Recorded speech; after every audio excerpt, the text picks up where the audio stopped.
Welcome, ladies and gentlemen, to another edition of the DFO DFS report. Happy Friday to everyone. It is January the 21st. Just such a great day at Daily Faceoff today. It's working again for now, knock on wood, but the site is back up and running. I don't know if you guys watch Ozark. Season 4 of Ozark was released today, so I've been binging that while working today. It's been a great Friday, so I hope you guys are enjoying your day as much as I am. We have an 8-game slate on our hands tonight. Last night was a very, very successful show for us. You guys should have won a lot of money. We were basically bang on a lot of the spots that hit last night. So hopefully we can carry that into this evening. I won my own tournament last night, as Graham pointed out. We didn't fill it up, though, so I didn't end up winning as much as I should have. So I've dropped the link in the chat. The link is also in the description of the video. So I believe there's 10 spots available still. So let's fill it up on DraftKings, $5 to get in. So I smashed last night. Bob stole me a lot. That boy Tom Wilson. Yeah, I mean, I wasn't huge on the Oilers last night. I thought Bob was in a pretty decent spot as well. I didn't play a ton of Bob, had a little bit.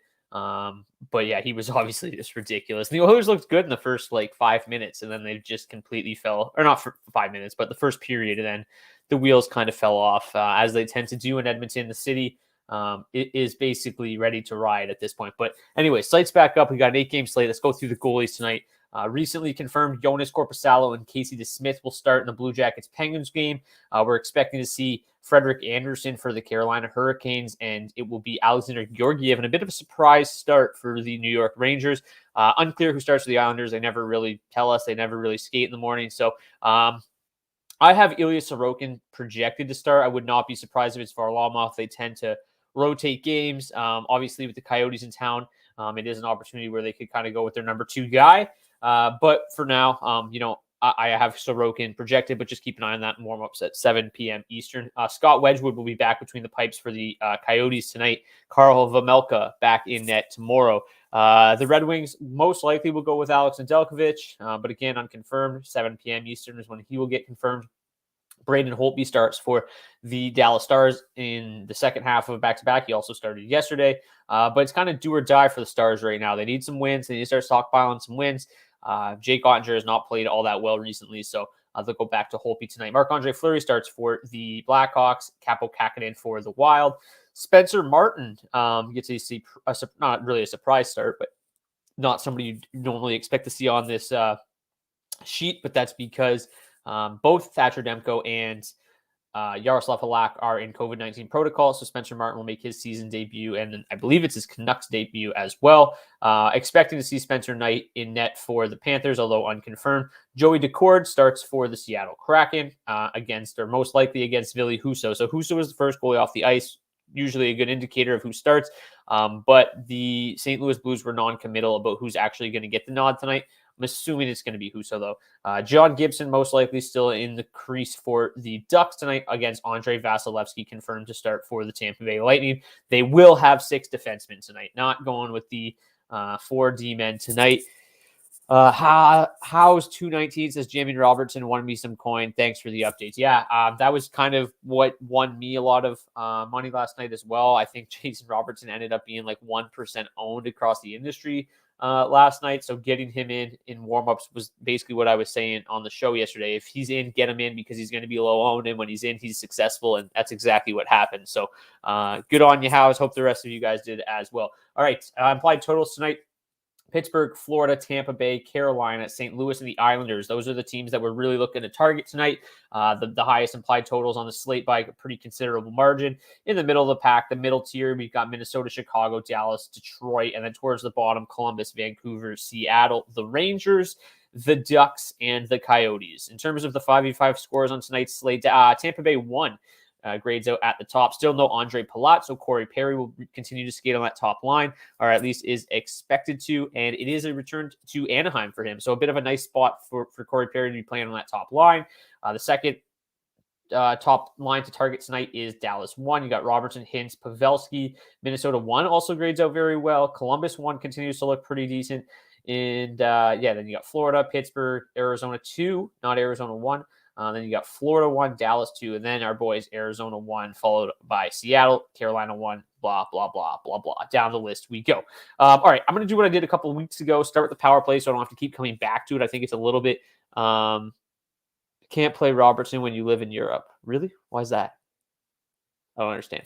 But, and Robertson is almost always money. Yeah, Robertson is a huge difference maker for that team. You could just see it last night. Wasn't first for a while until the Stars exploded and Marchand got hurt, finished third. It's all right. Can't be mad about third. A Spencer versus Spencer matchup, LOL, that has to be a first. Yeah, I saw somebody say that on Twitter this afternoon too. I think it probably is a first, but I'm not 100% sure on that. Anyways, let's start with the power plays. Pittsburgh's got the fourth best power play advantage tonight. Not a lot going on for the Blue Jackets. Not a good power play going up against a very good penalty kill. The sixth best power play advantage goes to the Carolina Hurricanes. Power play is pretty solid. Rangers penalty kill is slightly below average. But then you got the Rangers power play is pretty good, but they're going up against the best penalty kill in the NHL. So all that works out to about the 13th power play advantage for the Rangers. In the third game, you've got the Islanders with the second best power play advantage. Realistically, their power play is slightly below league average, but they're going up against the Coyotes penalty kill that is struggling pretty mightily. The Coyotes have the 12th best power play advantage, but overall their power play is just not very good. The Red Wings, the worst power play advantage on the slate. The power play is just not very good. Going up against one of the best penalty kills in the league in the Dallas Stars. The Stars, the best power play advantage on the slate. Very, very good power play. Actually, the best power play on this entire slate, going up against the Red Wings penalty kill that's just slightly above league average. But all that is to say, the best power play tonight is the Dallas Stars. Then the fifth best power play advantage is Minnesota Wild. Again, not a very good power play for the Wild, but the Blackhawks penalty kill is among the league's worst. It's actually the second worst penalty kill on the entire slate. So the Wild should be, maybe able to find some success on the power play tonight that they don't normally find. Not much really going for the Blackhawks. Their power play is pretty brutal, even though the Wild's penalty kill is literally like the middle of the pack in the entire league. Vancouver Canucks and Florida Panthers, great about middle of the pack as well. The seventh and eighth best advantages here. The Panthers power play going up against a Canucks penalty kill that struggles quite a bit. I have a little bit more faith in the Panthers power play tonight than I do the Canucks. I mean, the Canucks are missing Bo Horvat. They're missing JT Miller.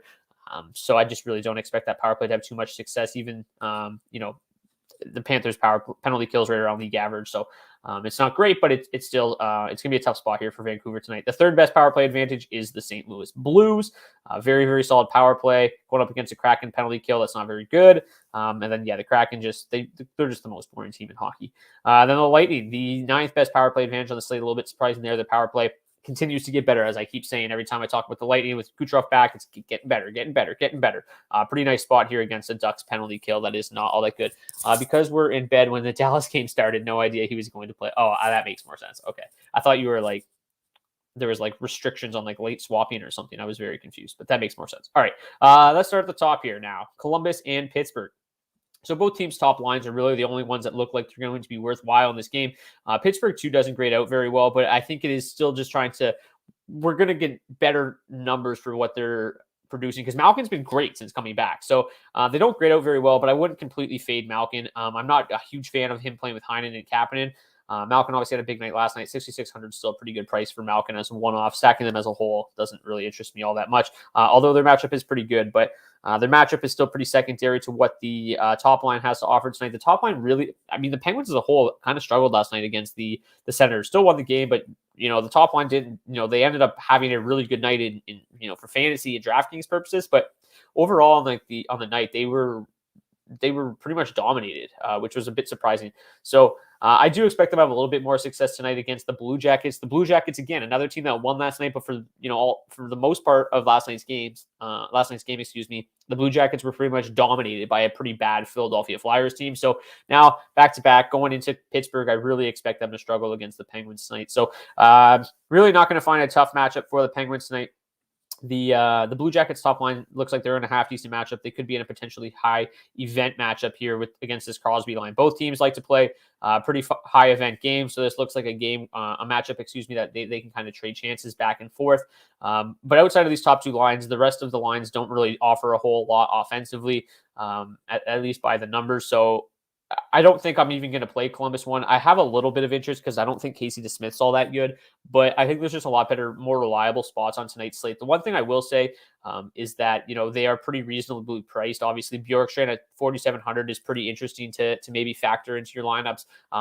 Gustav Nyquist, for the amount that he's going to play, his floor is not very good, but at minimum price, it's going to be hard to find a better minimum price winger on tonight's slate. So I don't love them as like stacking them as a whole, but I think pieces here and there. Jenner's obviously okay too at 5,200 if you're in need of a center.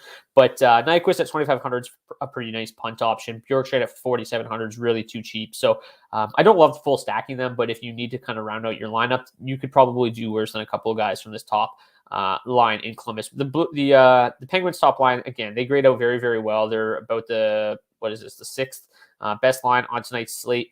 They're very, very expensive, but as I said, you've got Jonas Korpisalo, not Elvis Merzlikins starting. That's a plus. You got a Columbus team that was beat up pretty bad last night against, even though they won the game, they were outplayed by the Flyers. So I expect this Penguins top line to really have their way with them tonight. And then it doesn't really matter, right? Like none of these lines are horrendous defensively, but none of them are good either. So based on the matchup, they're going to see a lot of this top line, but it really doesn't matter one way or the other.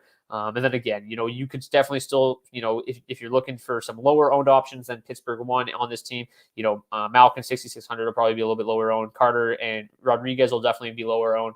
The matchup's still pretty good. Their offensive numbers at 5v5 just aren't quite as good. No Merzlikins for Columbus. Got to bump Pittsburgh up alone for that. Yeah, absolutely. And that's basically what I just said. With Korpisalo and net, that provides them a nice boost tonight. Next game, we've got the Hurricanes and the Rangers. It's a tough spot for the Rangers. The Rangers are always going to be difficult against a team with a good penalty kill because they really rely on that power play. They're not the greatest 5v5 team. So going up against the best penalty kill in the league is really not a great spot. For the Hurricanes, obviously, if Igor Shesterkin was starting, I'd be a little bit more nervous. But with Georgiev and net, it's kind of all systems go for the Hurricanes tonight. The top six grades out very well. The Rangers still grade out okay, but it's just let's take a look at the matchups here. The top line for the Hurricanes, we'll see a lot of the third line for the Rangers. The second lines will go head-to-head, and then Jordan Stahl will be tasked with slowing down the top line for the Rangers. So all this is to say that the second line, the Panarin line, looks like the best line to play if you want to play the Rangers going up against the Trocheck line. Most of the night, the Trocheck line still pretty good defensively. It's this whole team's good, right? So you're not really going to find a huge advantage going up against the Hurricanes. And when you're a pretty bad 5v5 team, and then you really don't have a whole lot to fall back on the power play, it's just a night that I'm probably going to completely fade the Rangers. Now, keep in mind, I said that if there's one team that you could probably fade the other night in a 3-game slate, I said it was the Rangers. They ended up putting up a 6 spot. I didn't even end up fading them. I know I said it on the show, but when I was building lineups after, I was like, you know what? Strome and Panarin are too cheap. So that's still kind of the case, right? You got Panarin at 5,700 and Strome at 4,100. They are still too cheap. So price-wise, yeah, they're very valuable. I imagine they won't see a ton of ownership because of the tough matchup. So you can still probably fit them in if you wanted to. But again, just keep in mind that they do a lot of the damage on the power play, and the power play is going to be in a really tough matchup tonight. But yeah, 41st percentile here. It's obviously not a great matchup, but you could do worse, I guess, is what I'm trying to say. The top line for the Hurricanes looks like the one to target. The second line is going to be in a much more difficult spot. You've got this top line going up against this Philip Heidel, Alexis Lafreniere, I think Barclay Goodrow line tonight. So again, they're just slightly below average defensively. 45% course expected goals for percentage isn't very good though. So they're going to be in tough against a Hurricanes team. Hurricanes top line that's very, very good. 29 scoring chances, 4/60, 13 high danger, 3.2 expected goals for, blah blah blah blah. You know how good they are. They're in a very good matchup here. So yeah. I don't think that this is like the best game to stack tonight, but the Hurricanes could definitely have their way with Georgiev and net.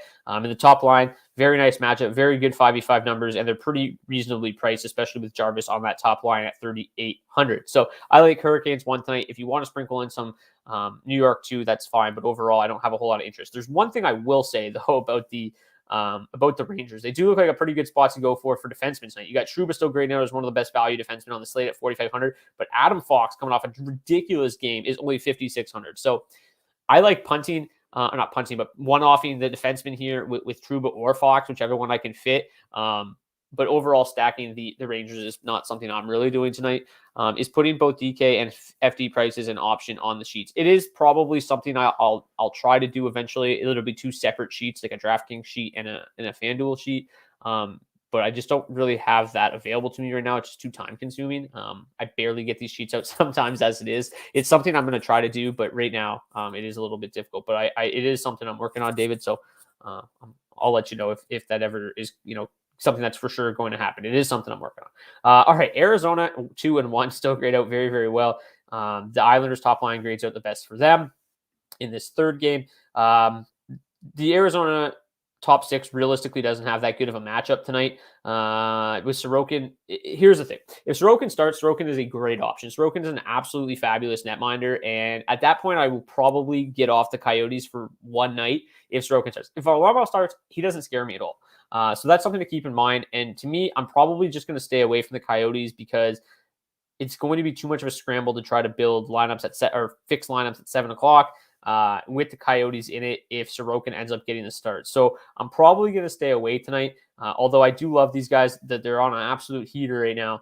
But the matchup's not very good. If Sorokin starts, they're going to be in tough. The top line for the Islanders is the only one even worth considering. The Islanders as a whole, struggling offensively. The second line now with Josh Bailey back there. For whatever reason, Bailey, Beauvillier, Nelson have had a brutal time this year.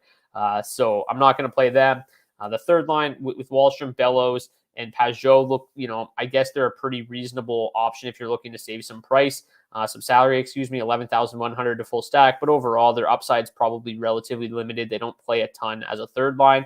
They see a decent amount of ice time, but roughly 24% is not, a lot of ice time when you think about it. The top line, they're going to be in quite a high event matchup tonight. They are a high event line. The matchup wise for them, they're going to see a lot of the third line for the Coyotes, which is very, very poor defensively. So this is a pretty nice matchup for Islanders. The problem is they're probably going to be relatively chalky with Scott Wedgwood starting, and that makes me a little nervous. The Islanders never seem to be very good chalk, but without Vejmelka, Wedgwood's just been getting lit up. So somebody's going to be scoring goals for the Islanders tonight, and it's most likely going to be their top line. So it's hard to not have interest in them with Wedgwood starting, and they're very, very cheap, right? 13,600 in this kind of matchup. They're going to be high owned, and I think for good reason. So I'll probably avoid the second line. Obviously Nelson's had a pretty good year, but for whatever reason, their 5v5 numbers are disastrous.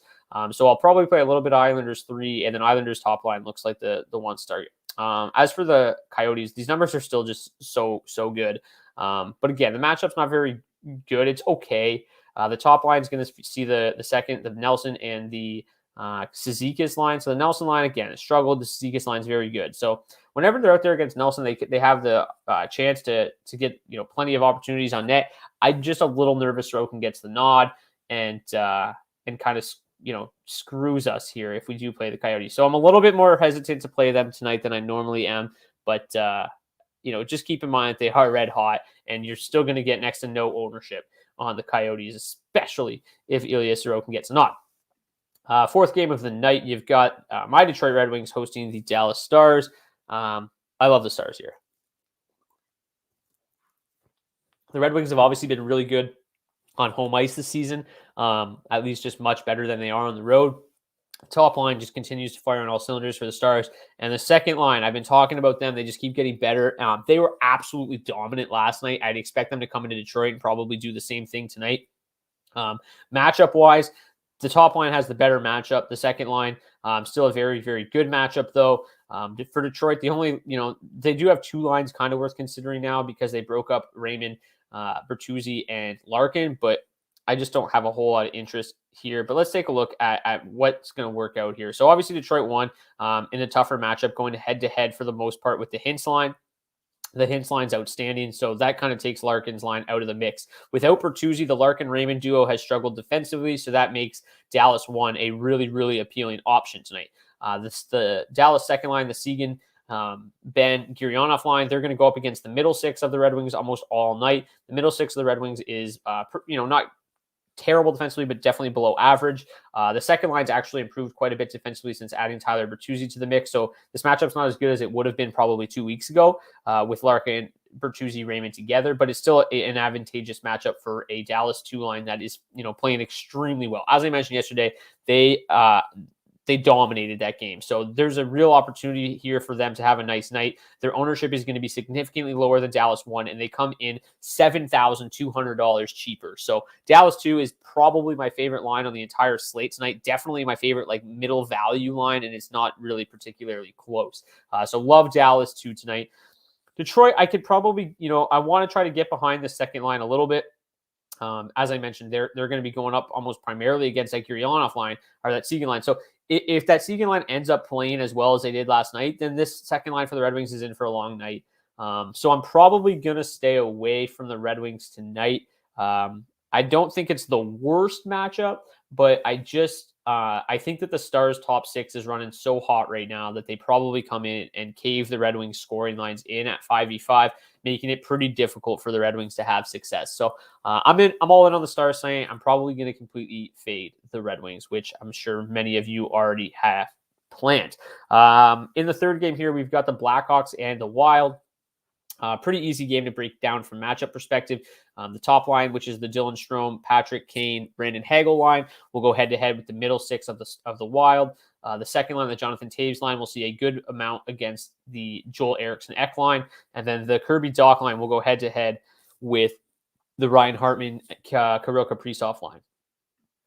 So the Kaprizov line is obviously the one that you want to consider playing if you're a Wild fan. They're going up against a Dach line that's been really solid all season long. They basically kind of just suck the fun out of the game. It's not a very high event. So I think it's okay. The way that Marc-Andre Fleury has been playing lately, though, I think he could probably keep this game relatively low scoring. So there's just safer spots, but I do think Minnesota 1's in a decent spot here. But at 20,800 to full stack them, I think that I prefer some of the other high price lines a little bit more. So I'd rather play Dallas 1 at basically the exact same price. I'd rather play both Florida lines at much cheaper. I'd rather play Tampa 1 at cheaper. I'd rather play Pittsburgh 1 at more expensive or basically the same price. So I think you get what I'm laying down here. I think they're in a good spot, but I just think that their floor is probably a little bit lower than what some of these other lines offer. As far as the Blackhawks go, I mean, these numbers are horrific for the top line. When Dylan Strome and Patrick Kane play together without Alex DeBrincat, they get absolutely nothing going offensively. So going up, what did I say? Against the middle six, you're going to see a lot of the Joel Eriksson Ek line, which is never good. You're going to see a lot of this Frederick Gaudreau line, which is terrific defensively. Absolutely no interest in Patrick Kane and company tonight. The second line, the Toews line, the offensive numbers are much better. DeBrincat and Kubalik have been solid, but as I mentioned, they're going to be going up against the Joel Eriksson Ek line for roughly 50% of their ice time, which is just a horrendous matchup. So no interest in the Blackhawks tonight. The way that they're matching up against these lines, the way that this top line is playing right now, there's just not a whole lot really there to consider. The other thing for the Wild tonight is this third line. They're going to be seeing quite a bit of the top line of that Patrick Kane line, which again, I just said has been just disastrous. 39% expected goals for share, 37% Corsi for. So they've been horrendous at 5v5, and Matt Boldy, Frederick Gaudreau, and Kevin Fiala have really shown some good chemistry early on. They've played very well. Boldy has been very productive in his early part of his NHL career. He's still minimum price, so you love to see that. Kevin Fiala at 5,800 is still pretty fairly priced. So Boldy's another outstanding $2,500 option tonight. The matchup looks outstanding against a Chicago 1 line that has struggled pretty mightily. Favorite GPP stacks got to be Dallas 2. I don't know how, I'm assuming they're going to see enough ownership, but it's going to be, around maybe the 8, 9, 10% range. So if they're there, then I love them. If they get any higher, then yeah, it's a little bit out there, but I don't think that they'll be crazy high owned. So I would expect no higher than 10%. So Dallas 2 is probably my favorite GPP stack. I do like this Minnesota 3 mini stack though, of Boldy and Fiala as well. Boldy on the top power play unit as well. 2,500. It's hard to go wrong. He's probably the best $2,500 forward on the entire slate. So really nice matchup for them. No interest in the Blackhawks. Sixth game, you've got the Panthers and the Canucks. So I hammered the Panthers this morning. They opened at like minus 174 or something like that. I expected Martin to probably get the start with Demko out, and I'm like, there's no way. And for the Panthers, it is a bit of maybe a trap game here, I guess. It is their third game in 4 nights, I believe. It is a back-to-back, but no Horvat, no Miller, no Demko, no Halak. Boldy, yeah, like unless they changed the power play units, which I don't think they did, Boldy should still be on the top power play unit. Yeah, so without all those key guys, this is like I mean, just hopefully the website's still up. Let's see. Let's give it a test run here. Oh no. Oh yeah, we did it. So yeah, this is the Canucks lineup. It's terrible, right? I mean, it could be your 7th game in seven nights. Like even if Demko was in, I would like the Panthers tonight. This lineup just looks horrendous. So yeah, the Panthers. I'm gonna fire up the Panthers again. I was all in on them last night. It paid off beautifully, especially late. The top 2 lines look outstanding again. In terms of the matchups in this game, it is a little more difficult to predict these matchups. So I'm not even going to really break them down because we've never seen the Panthers play without JT Miller and Bo Horvat, right? Like we've never seen this lineup. So like for me to try to predict these matchups are going to be, I did my best, but it's next to impossible. Hey man, how come I always get a 403 forbidden on the prediction page? Yeah, so Daily Faceoff is having tremendous server issues right now. We are working on them, but yeah, our servers are being a huge pain in the ass. So it's not just that page; it's all the pages. So we are working on them. The site is working very well right now. So head over to the projections page right now. It should work for you, but it is a work in progress as we speak. So yeah, the matchups are a little bit difficult to predict, but overall, the top line doesn't look very good defensively. The fourth line doesn't look very good defensively. The middle 6 actually looks okay for the Canucks, but this top 6 of the Panthers should absolutely crush them. They're just cruising so hot right now. Both lines are outstanding. So to split hairs between the two, I don't really think is necessary tonight because I don't know the matchups. They're both outstanding plays. I would probably still lean a little bit more towards Florida 1 just because they're a little bit cheaper. So if you're only playing one lineup and you want to play Panthers, I would say Florida 1 just because they're a little bit cheaper. But realistically, without any concrete information on what the matchup's going to be, it's hard for me to really recommend which one is the better play. And then, as I mentioned, they're going up against a Canucks penalty kill that's struggled pretty much all season. So, and then they should be even worse tonight with no Horvat, no Miller, blah blah blah blah. So, a lot to like about the Panthers tonight. Not a lot to like about the Canucks. Seattle and St. Louis. This game, if we take a look at the implied totals for tonight's slate, St. Louis looks pretty good. Seattle towards the bottom.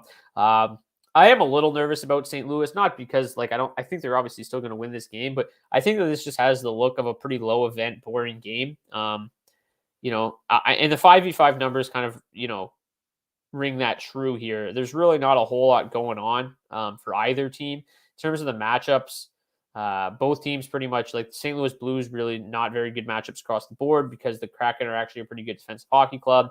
Kraken really not a whole lot going for their top 6. Their third line is Riley Sheahan, and they have a good matchup, but you're not going to play Riley Sheahan's line. So I just really don't have a whole lot of interest here. The middle 6 for the Blues is kind of interesting. Again, the matchup isn't very good, so there's just safer spots in this slate. I just don't love it.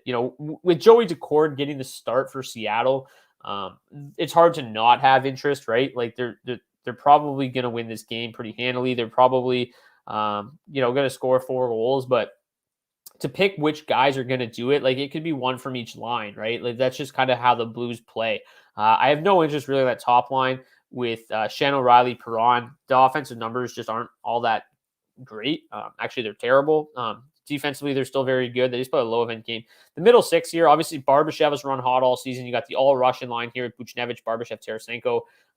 They're awesome. You got Sad, Thomas, Kyrou, very effective. The Thomas Kyrou connection hasn't been quite as good without Tarasenko, but it's still been pretty effective. So I think both of those second and third lines are viable plays, but to try to pick which ones, I just don't know if either one's really going to go off and win you a slate, right? Like, I think that they probably will each score a goal, each have, a pretty decent night, but you look at the Panthers top 6, you look at the Penguins top 6, you look at Dallas's top 6, like they can just go absolutely nuts and win you the slate, where I'm not sure the Blues are going to do that. And if they do, which line is really going to do it in this matchup? The matchup's not very good. They're going to try to make it relatively easy on Decord tonight.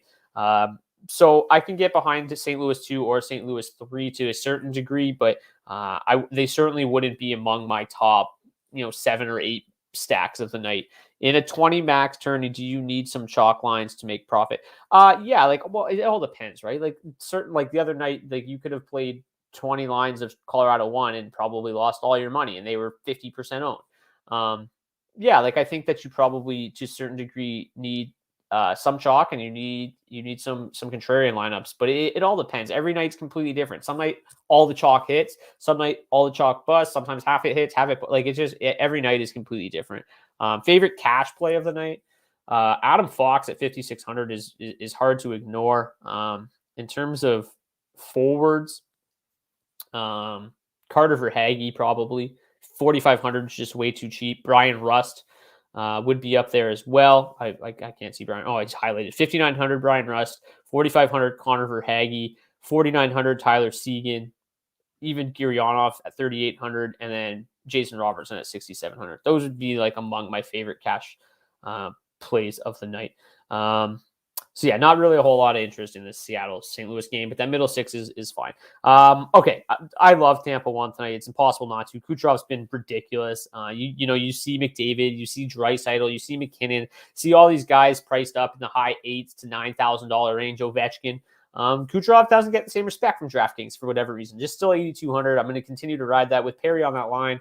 Obviously, he hasn't done a whole lot to this point on that line, but returning to Anaheim should provide a little bit extra fire for him.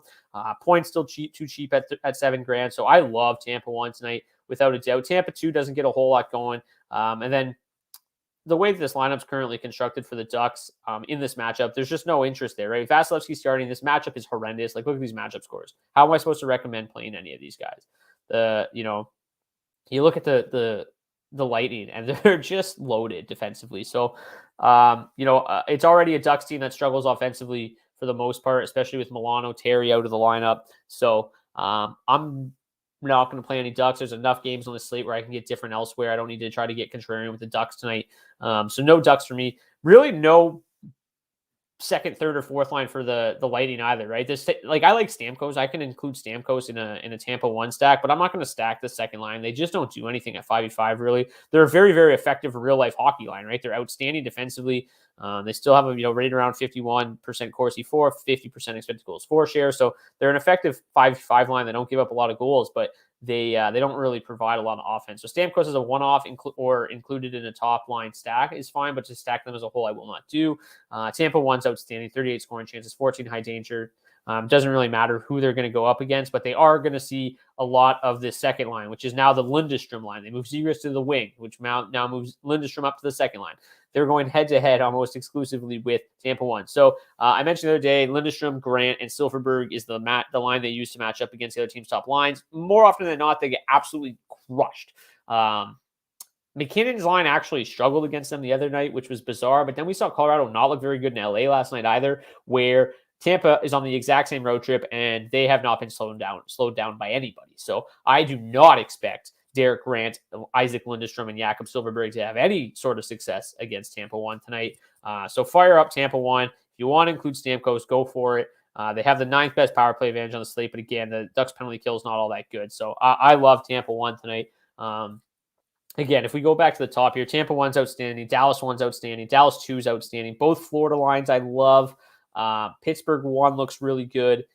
Those would be my 6 favorite lines. I could be fine with leaving Minnesota 1 out of the mix. They grade out really well, but I'd be fine leaving Minnesota 1 out of the mix. I'd be fine leaving Columbus 1 out of the mix. The Arizona lines, I'm a little nervous if Sorokin starts. So yeah, those would be the kind of my favorite lines tonight. In terms of the blue liners, I did kind of already talk about it. I mentioned Trouba, I mentioned Uyghur, I mentioned Slavin every single episode. Those are my guys. They're terrific value plays at their current prices. 4,500, 5,200 for Uyghur, 4,600 for Slavin's way too cheap. Then you got Fox you can include in that mix at 5,600. Lindholm continues to play on the top power play unit at 4,200, really good price. I never know who to play from the Stars. Obviously, Klingberg was good last night, but his floor is 0. His upside is 20 points, so I never know what to do. Lindell is the kind of the safe floor guy there in Dallas. Dublin's always a nice play if you want to play with Pittsburgh 1 if you can't get to Letang. For the Panthers, as I mentioned yesterday, Montour is going to see more minutes right now with a couple of blue liners missing from Florida. He moved up to the second pair with Gudas. Gudas is also a decent punt option if you need to.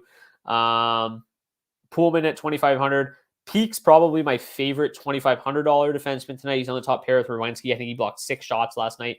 The Penguins should dominate that game. He should have plenty of chances to hit that shot block bonus. So at 2,500, Peak is probably the best option there. Lindgren, 2,700. He's whatever. His floor is okay. His ceiling's basically nil. Mike Matheson had a really good night last night. He plays a little bit with Pittsburgh 1, so you could maybe go there again. I'm sure he'll see plenty of ownership tonight. Sergachev's too cheap at 3,900. Still going to play tons of minutes with a couple of blue liners missing. They do have 6 defensemen tonight, but the third pairing is just not very good. So still going to see plenty of ice time. So those are your defensemen tonight. Matheson looked good last night. He sure did. Is Hebby going to play 35 minutes? He's probably not going to play 35 minutes again, but he's going to play like 30. Best contrarian, super contrarian line? Super contrarian. Graham's always looking for the most contrarian plays of all time. Super contrarian, like probably Anaheim or Vancouver. Vancouver 1, probably. But like the best, like the one that I actually have faith in, I think Dallas too. I really don't think they're going to be that popular. I might be wrong. My gauge of ownership isn't always the best, but Dallas too is probably like one that's not going to be super high owned. That is going to probably have a big night. Super contrarian though, like I don't know, Anaheim, Florida, Vancouver right here, maybe. I think Vancouver 1 is like the one that is a little interesting. Spencer Knight hasn't been all that great, right? So I don't know. Given that lineup that I showed you guys earlier, like, do you think Pettersson and Brock Besser are going to play a ton of ice time? Like, I would imagine so. So I guess Vancouver 1, 2 would be the one that is probably super contrarian that has a decent chance of going off. I think they'll play a ton. Spencer Knight hasn't been very good. I did mention it's the 3rd and 4 nights for the Panthers. So yeah, I'll go Vancouver 1 as my super contrarian play tonight. Goalie. Somebody asked about goalies. Favorite goalie play. So if Sorokin starts, it's Sorokin. I hate to do that to my Arizona guys, but he's just too good and he's too cheap. 7,800 for Sorokin against the Coyotes is just a little too cheap for me, especially with Wedgwood in net. I really don't see there being much chance for the Coyotes to win this game with Wedgwood in net. So Sorokin would be my favorite goalie play at 7,800. He's just too cheap. If you're going to fade Dallas, Nedeljkovic looks solid at 7,300. He's going to see a ton of rubber tonight. He's been terrific. I think he's got like a 922 save percentage since the middle of November. So he's good. I really like Fleury as well if you're looking for a cheaper option at 7,400. Again, Minnesota's a really, really good club, but Fleury's been outstanding. So I could get behind Fleury as a lower priced option. If you're fading Tampa, I mean, why not play John Gibson, right? John Gibson at 7,000. He's as low as I would go. Like, I'm not playing Decord. I'm not playing Martin. I'm not playing Wedgwood. So Gibson's like as far down the list as I would go. Again, not a great play, but if you're trying to build a lineup where you're really trying to save some money, Gibson is probably the best option down there. The top's tough. Obviously Vasilevsky's outstanding. He would be my favorite goalie play of the night. Him and then Sorokin. But after that, like, Knight at 8,400, I'm not in love with it. Obviously the Canucks are super short-handed, so he grades out pretty well, but I'd rather just pay the extra 100 for Vasilevsky. I don't have a lot of faith in DeSmith. I think he probably wins. The Blue Jackets aren't great, but DeSmith's just not good enough for me to consider at 8,100. Anderson is probably okay at 8,300, but again, I'd rather just move up a couple $100 to Vasilevsky. Husso is the one guy that I would maybe consider. Husso's been outstanding. I think he's got like a 933 save percentage on the season. So Husso is the one guy in that middle range that I would or that kind of higher price range that I would consider after Vasilevsky. And then Kakanen's been really solid as well. Kakkonen looked really good against the Avalanche the other night. And then as I kind of talked about when I was talking about the Minnesota-Chicago game, Chicago has nothing going for them tonight. So Kakkonen at 7,900, him and Sorokin are kind of that middle tier that I could get behind tonight. In terms of the hat-trick picks tonight, low owned, but that has the potential to go off. That's what you want in big tournaments. Cheers, Brock. I'll sprinkle Vancouver. Yeah, I know, but like potential to go off is like, what are we really saying here with Vancouver 1? I mean, I would sprinkle them in, I guess, but yeah, they have the potential to put up like 5 points combined as well. Hat trick picks for the night. I'm going to go value hat trick, Corey Perry, back in Anaheim. I like Corey Perry as my value hattie tonight. My expensive hat trick, I am going to go with Alexander Barkov. I think that Florida just crushes Spencer Martin tonight. Sorry, buddy. So yeah, I'm going to go with Alexander Barkov and Corey Perry. All right, that's going to do it for today's show. That's going to do it for me until Monday. A couple things before I go. 1, smash the like button. 2, subscribe. 3, comment below who you think is going to score a hat trick tonight. If you get it right, we'll give you a free month of DFO Premium. We've already given away 1. Raiders 7 just picked Jason Robertson. I think there's another one up there somewhere. Somebody's already picked somebody. We've got a Sam Bennett. We've got a Kevin Fiala. So we got a couple picks in. Try not to double them up because if you pick the same guy somebody already picked, not going to count. So do that. And then 4, join the tournament. I don't know how many people are in it so far, but fill it up. We had like 12 guys yesterday. Even if it doesn't fill, it still runs now. But it's obviously, the more money, the more first place gets paid out. Hopefully I can take it down for the second night in a row. But yeah, join that up, fill it up. And then I will not be here Saturday. I will not be here Sunday. So I hope you all have a terrific weekend. I will see you back here on Monday. Seguin from the CFL fan comes onto this show, spells my last name wrong in his hat trick pick. Gotta love it. Hey, whoa. Stamkos and Cooch both had it. You can only pick one. No cheating on the DFO report. DFS report. Anyways, enjoy your weekend. Hopefully you guys return Monday with more money in your bankroll than you have tonight. We'll see you guys back here next